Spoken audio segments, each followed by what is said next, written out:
Good morning friends. स्वागत है आपका आपके अपने YouTube channel study with Ravi Thakur पर। चलिए आज के द हिंदू एडिटोरियल वोकैबुलरी की शुरुआत करते हैं।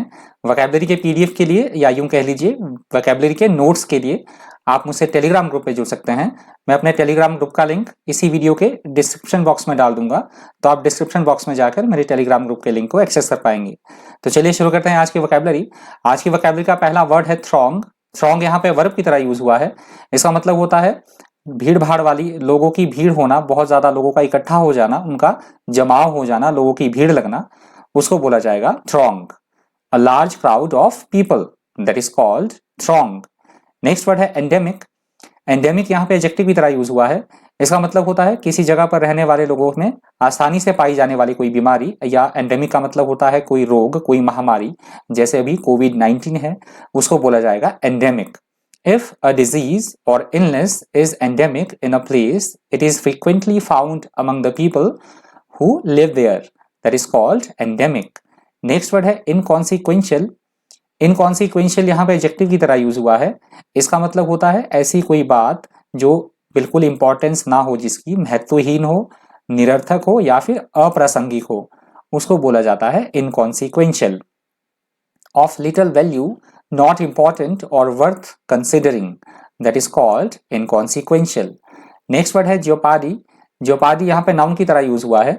इसका मतलब होता है किसी भी बात में किसी तरह का कोई जोखिम होना, संकट होना या किसी तरह का कोई खतरा होना, उसको बोला जाता है jeopardy. In a dangerous position and likely to be lost और harmed, that is called jeopardy. Next word है एफिकेसी। एफिकेसी यहाँ पे नाउन की तरह यूज हुआ है।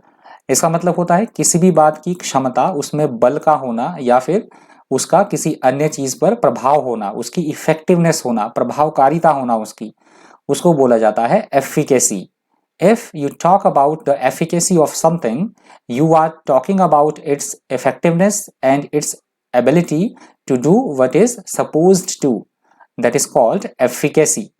नेक्स्ट वर्ड है कंसीड। कंसीड यहाँ पे वर्ब की तरह यूज हुआ है।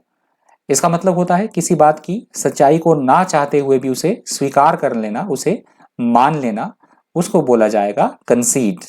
To admit that something is true although you do not want to, that is called concede. Next word है इंडिजिनस। इंडिजिनस यहाँ पे एडजेक्टिव की तरह यूज हुआ है। इसका मतलब होता है कोई स्थानीय कोई चीज होना, कोई स्थानीय, इसका मतलब हो सकता है स्थानीय आदमी से, वहां के पेड़ पौधों से, जानवरों से, उसको बोला जाता है इंडिजिनस। स्थानीय, देशज या फिर स्वदेशी होना, उसको बोला जाता है इंग्लिश में इंडिजिनस।